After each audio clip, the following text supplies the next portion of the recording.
My name is Judith Santmeyer. I'm the Chief Operating Officer at Okra and working with Stabilization Grants, T.E.A.C.H, and Power Ohio. And so I'm super excited today to talk through not only the most recent information around stabilization grants, but also the changes that we have for T.E.A.C.H and Power as of July 1st.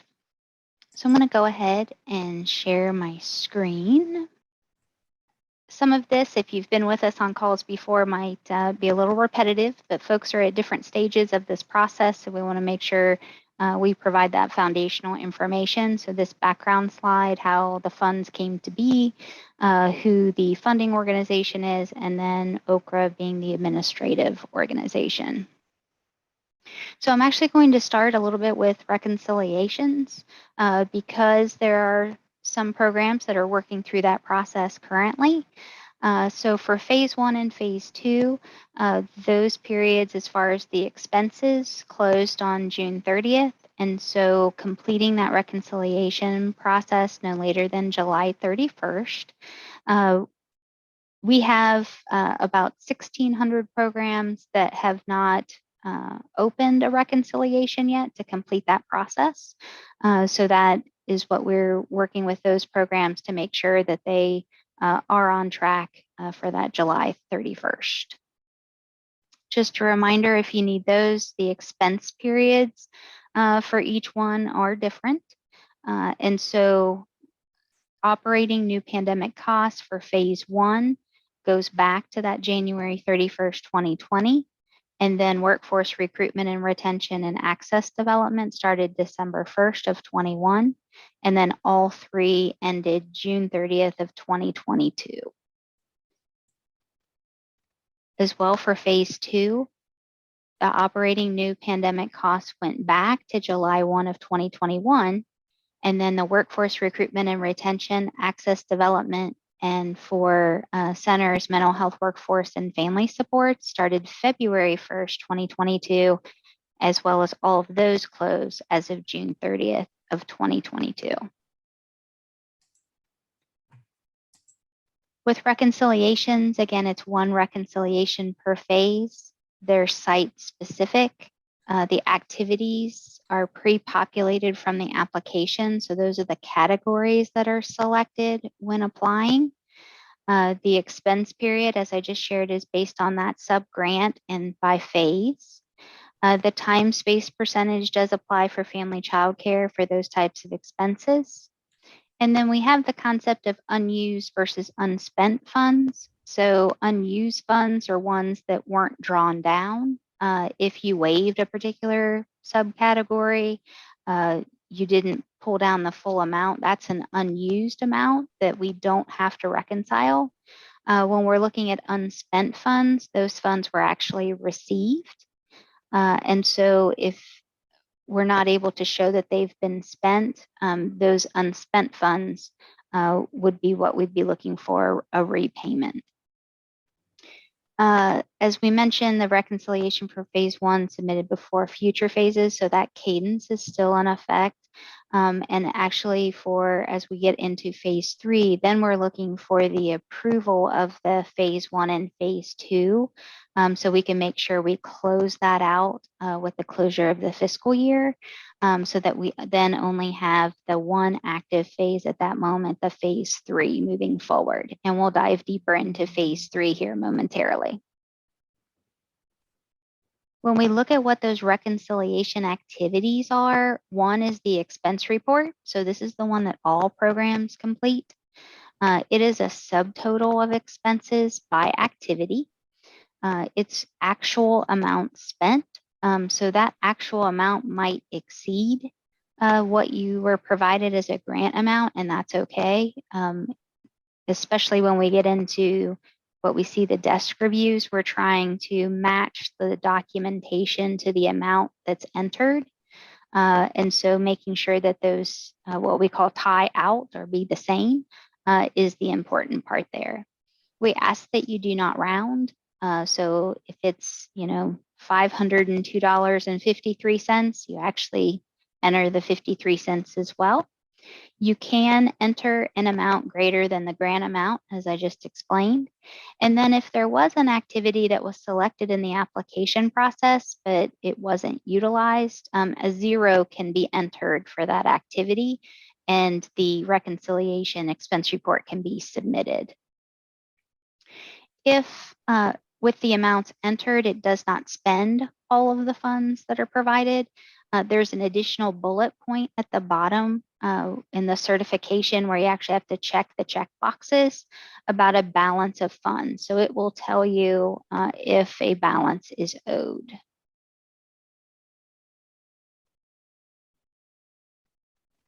The other reconciliation activity is the desk review. And so 20% of programs are selected to complete that. This is where the actual receipts, invoices, payment information, that documentation that supports the expenses is uploaded. If a program is selected, they will receive a notification that they've been selected for a desk review. In the same record that the expense report is in, at the bottom of that, scroll down, you'll be able to see an uploader, and that will be where the uploaded documents go. Labeling is key in this process. We have even had some programs that were so nice enough to provide us even just a cover sheet that says, all right, these are the expenses per subcategory.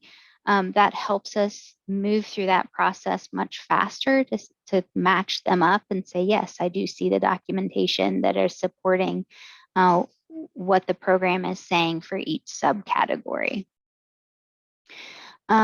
We will provide an opportunity to replace items if they are deemed unallowable. So if the receipt is outside of the expense period, that may be an opportunity where we need a replacement item. Or if it's not allowable in that subcategory, there would be that opportunity as well. So I'm going to pause there before I dive into phase 3 and just kind of do a check if there's any initial questions through the reconciliation information. Yes. Hi, Judith. This is Arlene from Starting Point. Hi, Arlene. Hi. We've had a couple of individuals, family providers who, I guess, I hope I may not be saying this right, but it appears that they owe. And, they've gotten some kind of notification that they owe money because X amount of dollars wasn't spent. But then they say they did spend it. The system won't allow them to go back in and redo it to update, those expenditures that they missed in those allotted columns or something, or categories. So we've instructed them or suggested to them to call Okra to see if they will reopen the stabilization grants for 1 and or 2, so they can go back in there and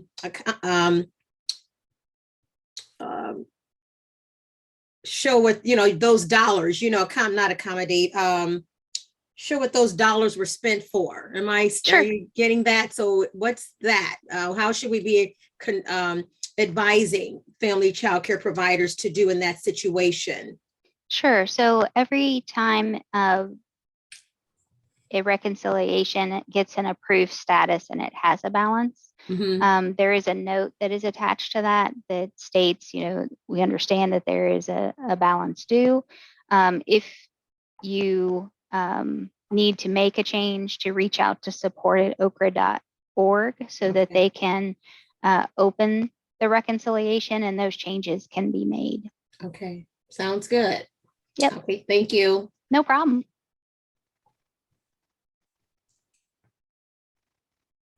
Any additional questions at this point?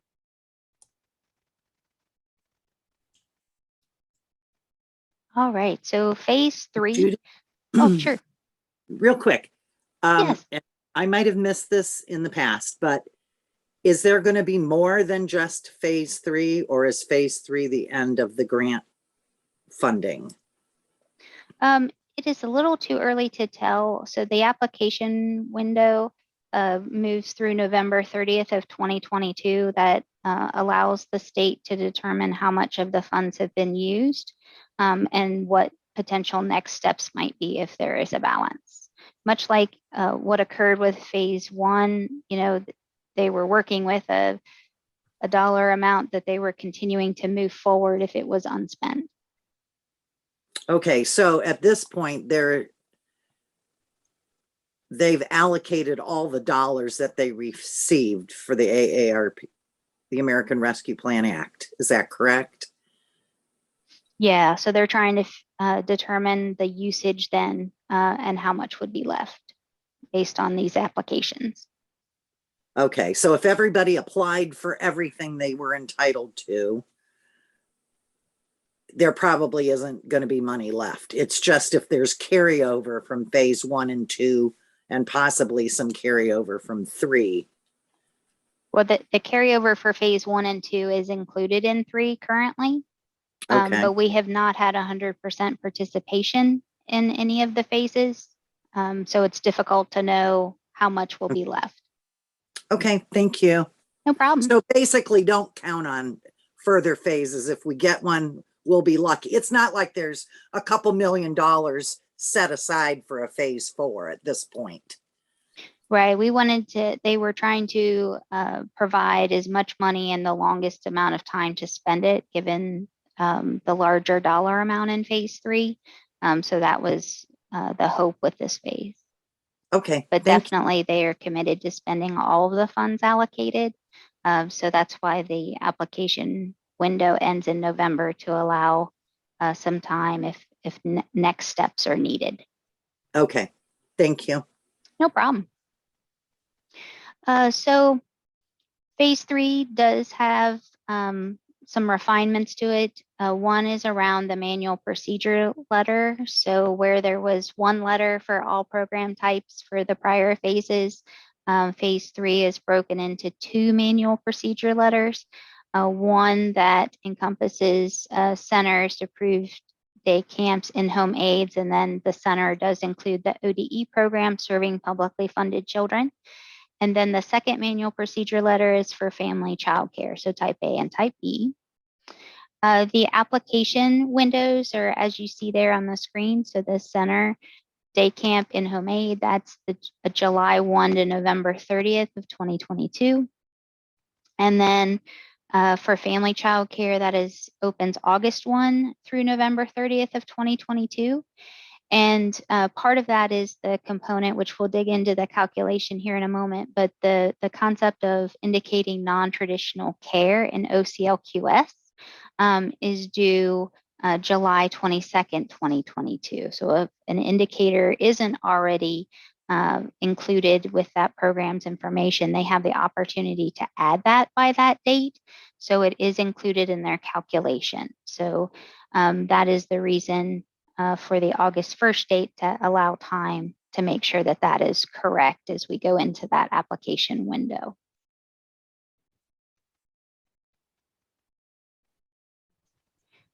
So the calculation has changed based on feedback received by the programs to ODJFS.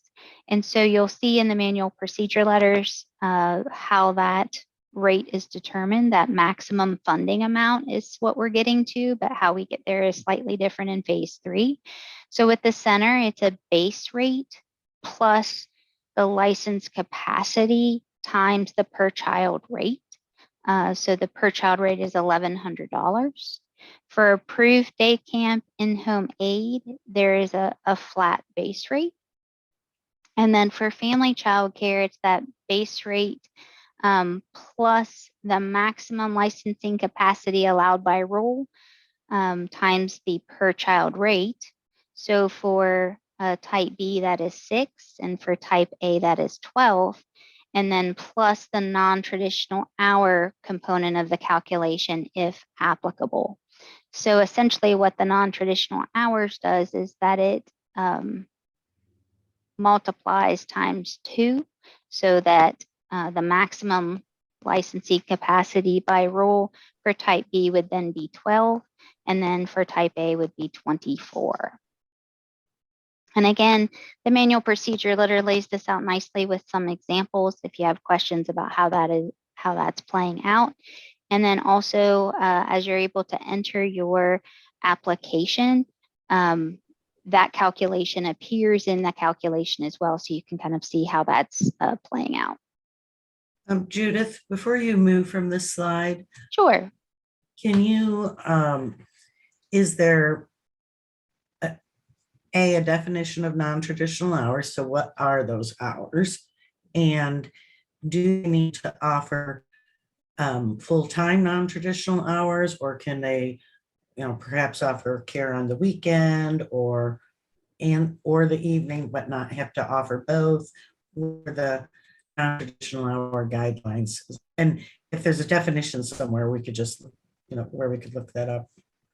It is on page 2 of the Family Child Care Manual Procedure Letter. Okay. And so it talks about the time frames that's included there. So the days of operation, Saturday or Sunday, start and end time, 7 p.m. to midnight or midnight to 6 a.m. The OCLQS attendance option of weekends, and the OCLQS services options, evening care and or overnight care. So those very specific OCLQS indicators are listed in the manual procedure letter. So they would, when they go in, they would just kind of click, I'm offering weekend care, or I'm offering evening care, or I'm offering both. Is that how it works? That is correct. Okay, thank you. No problem. All right.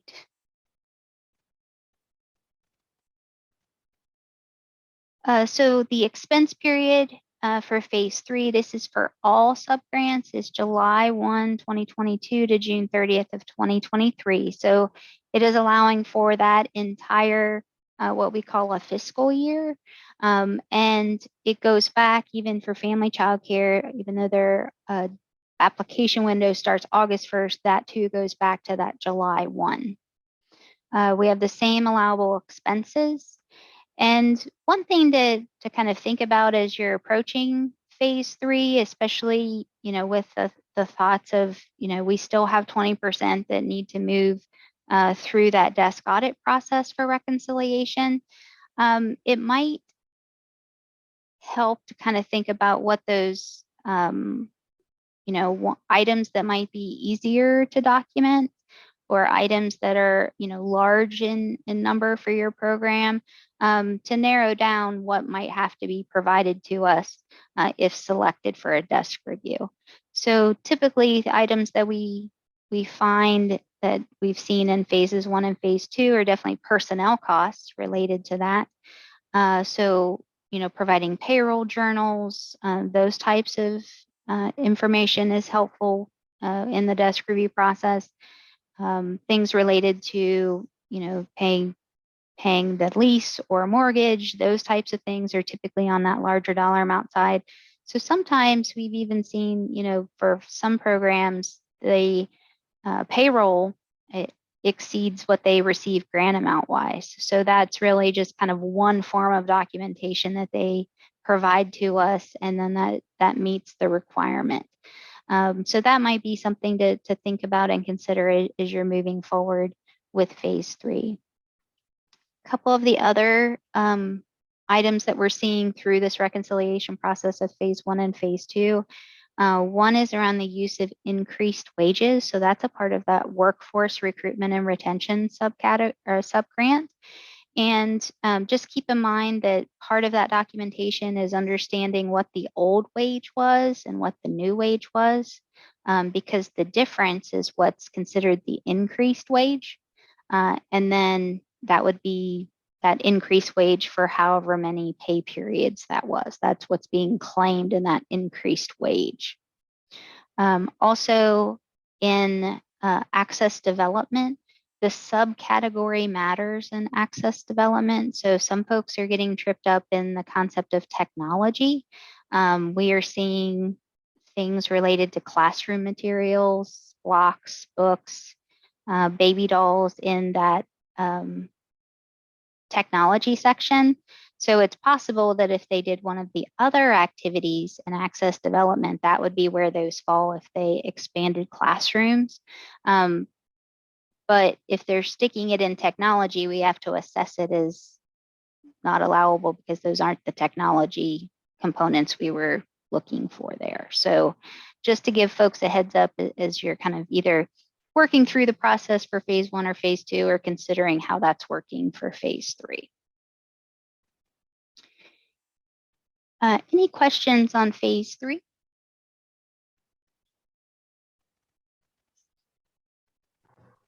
So getting like a Bright Wheel program, is that part of technology? So some or is that just for software business? Yeah. are, but the Bright Wheel is typically more of that administrative component. Okay. So that is not included in technology. We'd be looking for software type items that the children are using. Okay. All right. Just checking. Yep. But I like your recommendation, Judith, in the beginning where you were talking about, well, not necessarily a recommendation, but something to make the process easier for centers is use your funds on big ticket items that you would have already spent it on, like payroll, mortgage, whatever. Then you don't have to worry whether Bright Wheel's allowable or anything else because you can buy that out of your own budget because you've used your money on payroll or mortgage like you were talking about. Sure, that's definitely one possible strategy. Can an adult exercise program that we're doing within the center for our staff be allowable? Yes, so that would be in the mental health subgrant. Because I saw the physical, it talked about child, but it didn't talk about adult. So it would have to go in the mental health part. Yes. Okay. I do have one question too. If a family child care provider does not currently have any children enrolled, but is licensed and ready to have a child start, do they qualify or do they have to have at least one child enrolled to qualify for the grant? Children actually need to be served to Okay. be eligible.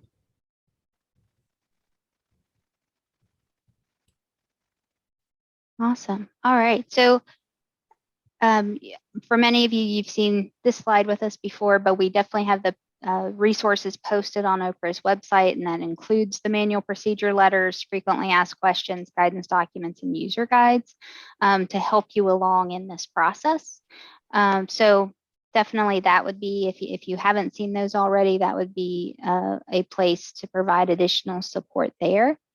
And then we also have our email, as well as the resource and referral agencies are also assisting in the support process around applications and reconciliations.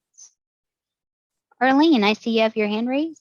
Yes, Judith, I haven't read the document in its entirety, but there were some conversations about you couldn't duplicate something you've already bought. Is there something that says that in the letter?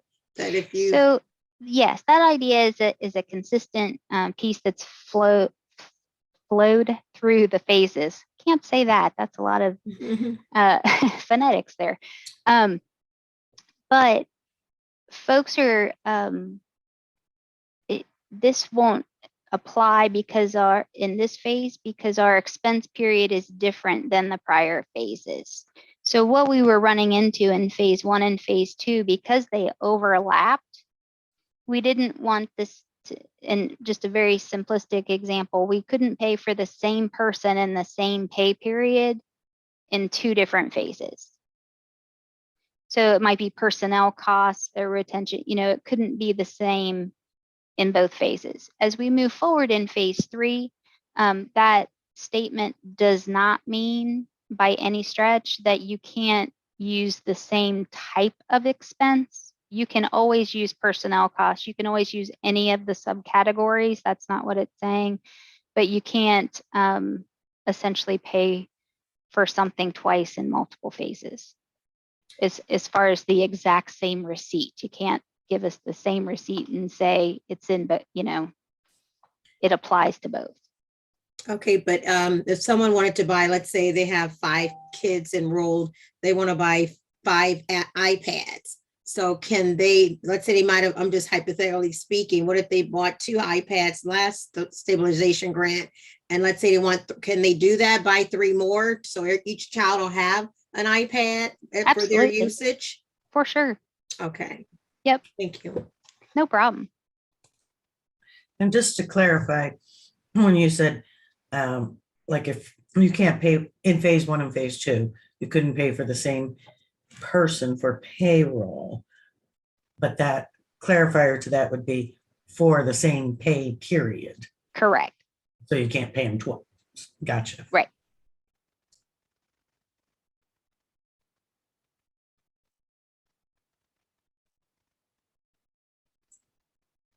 All right. Have any questions or thoughts or appreciation of the changes that have been made to this round? I got some questions. I wanted to know, does it matter if the children in your program are private pay versus publicly funded childcare? It does not. There is no requirements or guidance around private pay versus publicly funded. And that's not part of the eligibility as well. And those of us that do non-traditional hours, what would we send you, our attendance sheets or something? Or anything? Well, the indicators in OCLQS will need to be selected to represent what your program offers. And that has to occur by July 22nd. And so Judith, would they, like, just if they're, I know they don't have to submit it until, but if they were chosen for a desk review for those non-traditional hours, could they submit like their handbook that indicates they offer those hours? I guess I don't know if this is what Rhonda may be looking at as well when she said attendance sheets. So if they offer it and they put that in the OCQLS, I can't get the words right, but and they're marketing it or whatever, but they don't have somebody enrolled, would that be something they would have to give back, or they need to make sure they have it documented to parents that this is available to them? It won't be a part of the desk review process. It is a mechanism that the calculation is determined, but it won't be something that's included in the reconciliation process. That makes sense. Thank you. No problem. One more question too. Sure. So if, I hope I don't lose it. Hold on. Oh, I lost it. It'll come back in a minute. Okay. So, Well, go ahead. while she's thinking, I thought I heard you say that $1,100, is that per child that you are licensed for? Or is that for children who are actually enrolled in your program? So for centers, it is the number of children that you are licensed for. For family childcare, it is the maximum allowed by rule, Okay. which type B is 6 and type A is 12. Okay, thank you. No problem. So I'm going to switch slideshows here as we're finishing up. I was going to add too, that was my question. Thank you. Well, no problem.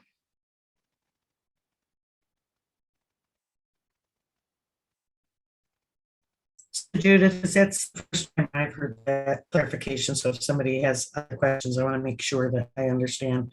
So if, and I'm not sure why this might or might not be. So if I was a family child care provider, for whatever reason, I chose to be licensed for 4 children, what you're saying by the maximum amount allowed by rule, their program would be reimbursed for 6 even though I'm trying to understand the difference between when you said maximum allowed by rule versus license capacity. Is that the difference you're getting at? Yes. So the maximum allowed by rule is a flat amount for type A and type B. And so that's why, using the 6 for type B and 12 for type A. where for centers, it is the actual amount. That makes sense. Thank you. No problem. All right, so going to spend just a few minutes on talking through the changes for Teach and Power.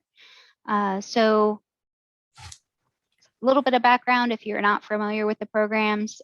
Teach Ohio is a scholarship program. And so it provides scholarships for CDA training, and those are specifically college credit scholarships, as well as scholarships that are offered by the child care resource and referral agencies in your area.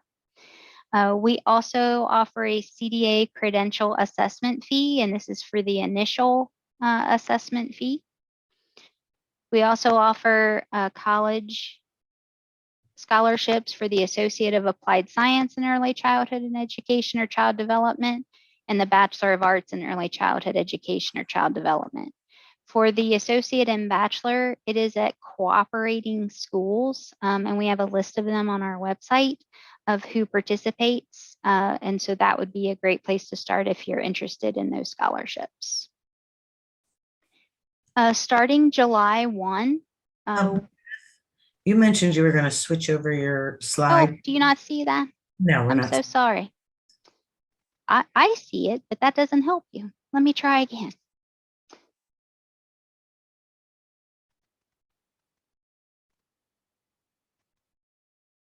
Okay, do we see it now? It should say application process. Fantastic, so sorry about that. So as of July 1st, we have an online application. Much like if you've utilized our services for Power Ohio, it is located in the application tab of your Ohio Professional Registry profile. With the Teach application, as it is a three-way partnership between the scholar, the administrator, and Teach, the scholar in this case would start and complete the application, submit the application, and then it's going to go to the program administrator for review, completion, and program approval. So program administrators can find the application once it's been submitted in their applications tab of the organization dashboard. So exactly the same place that you see stabilization grant applications. If you scroll down, you'll be able to see any Teach applications that you have. And then once the administrators completed the program's information, verified the scholar's information, they can submit the application using a status called program approved, meaning that you're willing to commit to the requirements of Teach. So that is a new process for us. We think it's going to streamline getting those applications through. We were on a paper-based system. So especially for the CDA assessment fees, we had paper-based, and then we also were taking the $50 for their application fee. Since we are moving to an online application, that $50 application fee has been removed. So you'll be able to move through that process a little faster. Additional changes for the assessment fee scholarship is that there is no wage cap effective July 1. So we did have some wage cap in place prior to that, and I'm so sorry. I'm seeing the excitement on the video here for folks that are reacting to that news. Yes, we are excited as well. So that wage cap has been removed. Also, you've only have to work at your program for 90 days. That requirement was 6 months before. So again, really trying to get those folks involved and engaged in the education process. The remaining of the items remain the same. They have to work at least 20 hours a week with children birth to 5 years of age, and they're still committing to staying at the program 6 months. The eligibility, again, is the teacher, assistant teacher, director, or owner employed in a licensed ODJFS program. So again, family, child care, and center. Very similarly for college degree scholarships. So again, that associate bachelor degree, again, removing the wage cap, but they do need to work at least 30 hours a week with children. Again, that's birth to age 5, working at the program for 90 days. And then they're going to commit to stay for a year. And that's the same as prior. Before I move on to power, are there any T.E.A.C.H questions?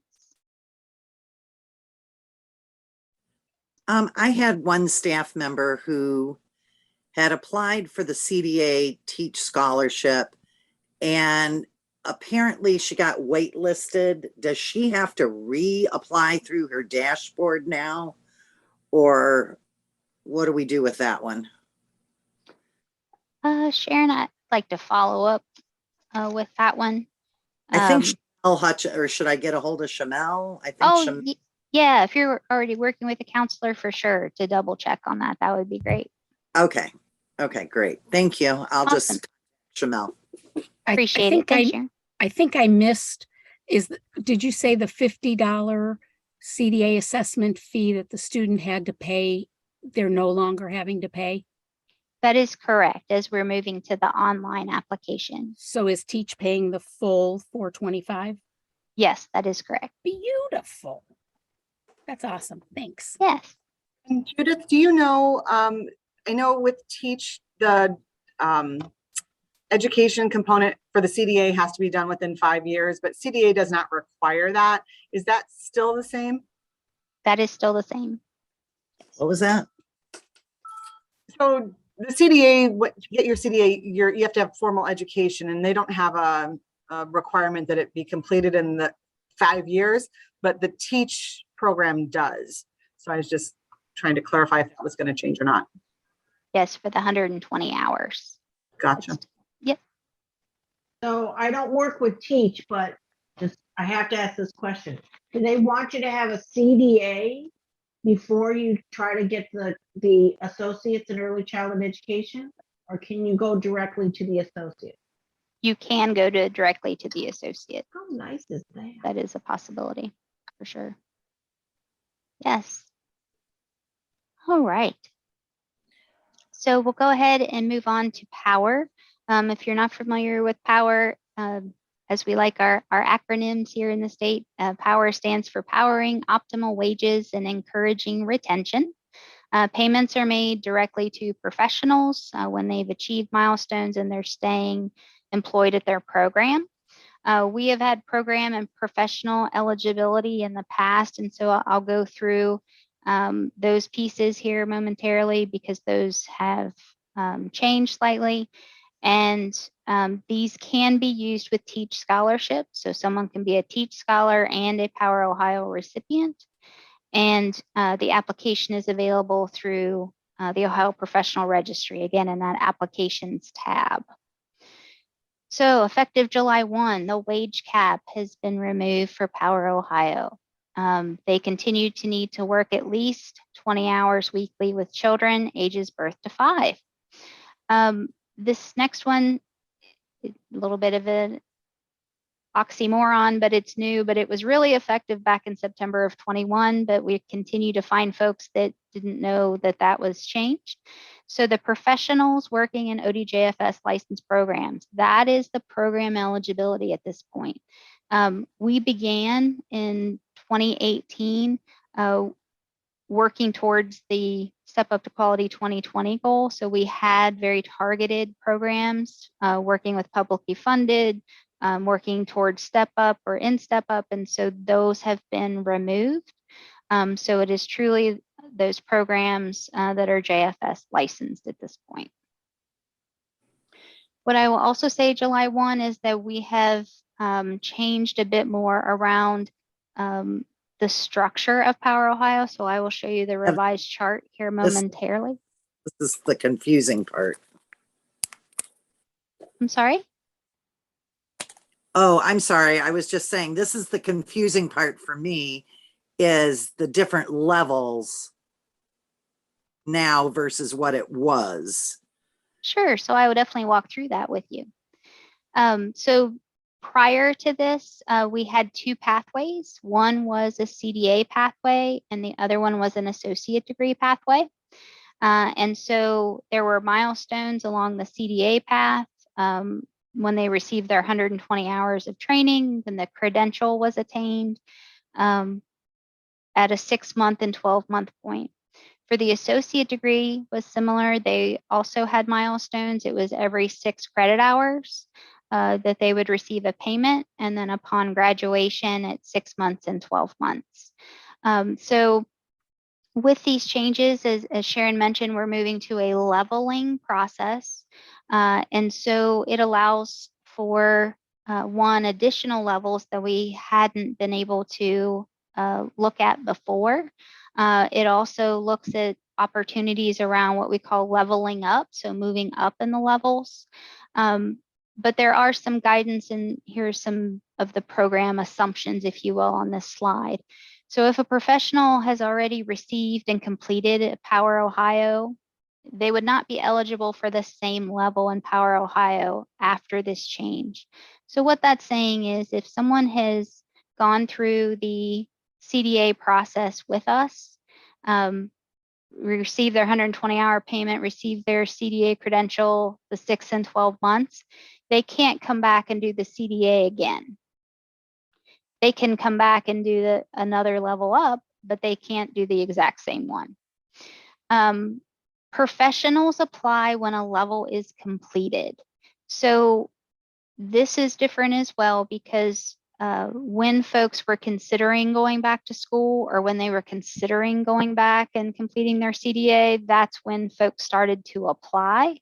This is a little bit different in they've already completed whatever level they're trying to apply for. So that's a little different timing wise. The level is determined by the highest education or credential earned. So again, we'll look at that as we have the chart on the next slide. Professionals with degrees will receive up to 6 payments or 3 years if they remain eligible and stay employed with their program. Levels 8 and 9, which we'll look at that momentarily, has limited availability. And then the eligibility, again, they're working with JFS programs as roles of assistant teacher, lead teacher, or administrator. Professionals working directly with children birth to 5, at least 20 hours a week still remains the same. So then let's go ahead and dive into the levels.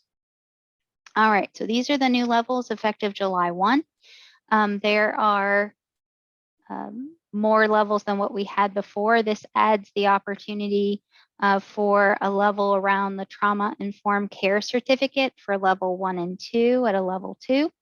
It also adds opportunities for bachelor's and master's degrees at levels 8 and 9. And so that's where we were saying on the prior slide that levels 8 and 9 will have limited availability. And it'll be for this fiscal year, the first 50 approved applications at those levels. So let's take a look at the leveling process. So you'll see there that there are some levels that are marked with an asterisk. An asterisk means that it is a temporary level, that recipients must move to a higher level within 2 years to remain eligible for supplements, so that will not exceed 4 payments. So if someone comes in with a trauma-informed care certificate, level 1 or 2, they would receive, in this chart, their annual, but we are paying them in 6-month increments. So you take the $300 amount, divide it by 2, and they could receive up to 4 payments of $150 if they're a teacher. Very similar to how Power worked before, there is a teacher and an administrator column there for the payments. For level 3 is where the CDA comes in. And again, the change for this is that it is an active CDA. So prior in Power, it was only for the initial CDA. And so in this particular case, an applicant, it might be a renewal that is their active, which is fine. But it is different than how we only worked with initials before. As we move So up the, can I'm can sorry. I just clarify that? Sure. So I have a gal who has an active CDA. Mhm. And she didn't get it with college credit. I think she got it doing, 120 hours of different approved workshops. Oh, So sure. she would get $900 if she applied. A one-time $900, or is it an ongoing? How does that work? So that active CDA is a temporary level. So it's Mhm. up to 4 payments, and how to determine the payment is dividing that 900 divided by 2, because we pay them in 6-month increments. So it's up to 4 payments of $450 each. Over 2 years. Yes. Okay, so if she has a CDA in 2022, an active CDA, she can get $450 twice in 2022 and $450 twice in 2023. Yes. And then that's it. Correct. Now, if Unless she does what? next would be working towards attaining a degree. Okay, so if she then started to go to college and completed, it says what, 12 ECE credits, Yes. then she would get another $1,200. Right. Okay, this is different. Oh, my assistant director has a What if, question. like Cassie Yeah. has an active CDA. Right, that's who She I'm talking also about. does she also completed the trauma informed. Oh, what about somebody who has an active CDA and the trauma informed care certificate? Does she get both? No, it's not a building. It's assessed at the highest. Okay, so it's going to only be assessed on her active CDA. Yes. Okay. Okay, but if somebody who had an active CDA was then enrolling in an associate's degree program, once they hit the 12 credit hours or the 24 credit hours, then it would Move go up. on. Yep. Okay. They would level up. They would level up. Okay, so I will have the gals who have their active CDA apply for this, because this is wonderful, that they're able to get this. Absolutely. And Yeah. we're excited to kind of make it a little bit more inclusive than what we've been able to do in the past. So that's fantastic. Okay. Judith, there are a couple questions in the chat box. One is, if someone has a combined role of teacher and administrator, which one would they fall under? Because The highest would always be selected for sure. so the administrator would be. Yes. What is the thinking behind an administrator being paid less than a teacher? Like for the annual supplement for a CDA, the teacher gets 900, the administrator gets 600. The thought is that typically the teacher is making less than the administrator, so it is trying to provide some of that wage supplement information, and that's consistent with other states as well that have kind of that leveling with the role. Okay. Anything else before she moves on? One other item to note on the degrees is the concept of the related and unrelated degrees. And so that is a component in the Ohio Professional Registry, that when you upload and a degree is verified, it does get assessed if it's related or has 12 early childhood credit hours or unrelated. And so again, when we're looking, if you have employees that are interested in 8 and 9, if for some reason they have, a related bachelor's degree, but their master's degree is unrelated, it will pull on the master's degree, as that is the highest education. One other quick question. Sure. For people that are already in the Power Ohio system, what do they do? Yes, so our counselors are working with them as far as the the conversion. So for some of them, they are continuing their payments because they have reached their active level. They have their associate degree, so they're finishing out payments. They have their active CDA, and so that's continuing. So the counselors are working with them one-on-one so that they understand kind of what their status is in the new piece. If folks were working on college credit, so with the change moving from 6 credit hours to more of a, there's different milestones in this. Their application, if they only had 6 credit hours that were just achieved, their application is closed. And then when they reach the 12 credit hours, they apply for that level 4. Okay, and someone that got a CDA, let's say 2 years ago, but didn't get Power Ohio, they could go ahead and apply for that now Yes, as long as it's active. and then make sure that they renew on time. Exactly. Got So it. they have to, that's going to be a part of that 6 months, is that we say, okay, is the CDA still active, because they expire, and has it been renewed, so that we can continue those payments. That's awesome. And as far as somebody who already has an associate's degree or a bachelor's degree, I mean, they've already completed, 2 or 3 years ago. This doesn't apply to them? I'm sorry, Sharon, you broke up there. Could you repeat your question one more time? Yes. If I have a staff member who completed their associate's degree 2 or 3 years ago, can they apply for this? Yes, as long as they did not use power as the mechanism, they didn't complete power the first time, for sure they can use this as well. Okay, so Mhm. it could be they have an associate's degree they got 5 years ago. Correct. Is that right? Yes. Wonderful. Okay, that's a Wow. change, because that didn't used to, it was only if you were currently enrolled in college. That is correct. Yes. So that in the old power, we were working towards those educational milestones.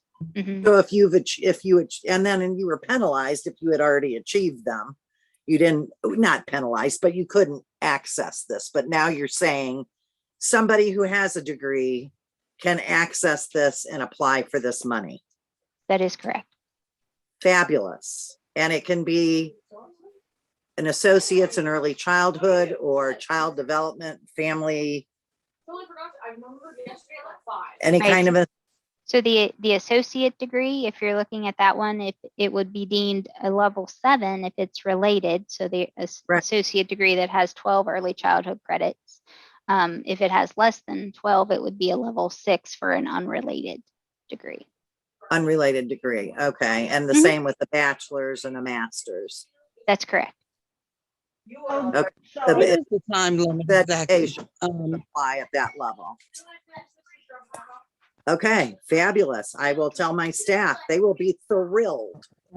Awesome. so Thanks. Judith, Yes. Thank- are you going to do a webinar on this? Because this is so much better when you're talking about it than me reading this chart. I'm getting so Sure. much more information than, Yes.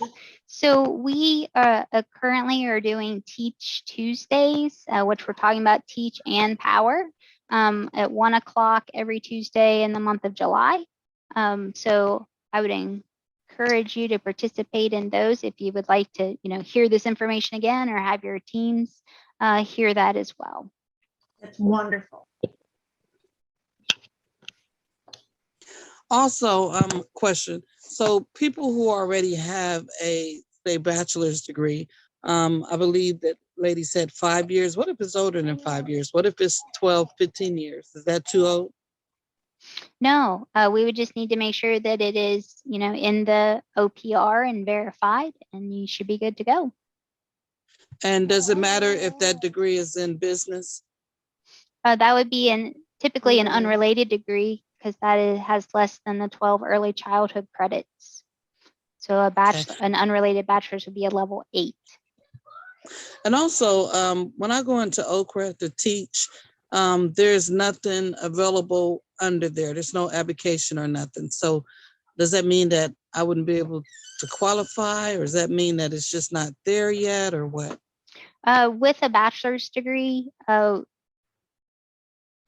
there would be the potential for a CDA if you don't already have a CDA. Yeah, but there's nothing, the teachers on, okay, so on the dashboard, on the organizational dashboard, the teachers there, but there's nothing under it, there's nothing. Sure. So for family childcare, you have your personal profile and then you have your organization dashboard view. Starting the application is in the personal application. Awesome. Thank you. Yeah, no problem. And then how long do you get the supplement for? So if I've got an unrelated bachelor's degree. So it's up to 6 payments or 3 years. Up to 3 years. Okay. Yes. And then, again, we said it on the other slide, but I want to reiterate because it is causing a lot of excitement. For 8 and 9, this year we have limited availability. So the first 50 approved, and then we'll be working within a wait list component. Okay, so we've got 28 on here. Get ready, guys. I know not all of you are working directly in programs, but go for it. Judith, doesn't it make you feel so good to get to share just exciting news like I this? know, and to see the excitement and the cheers is fantastic.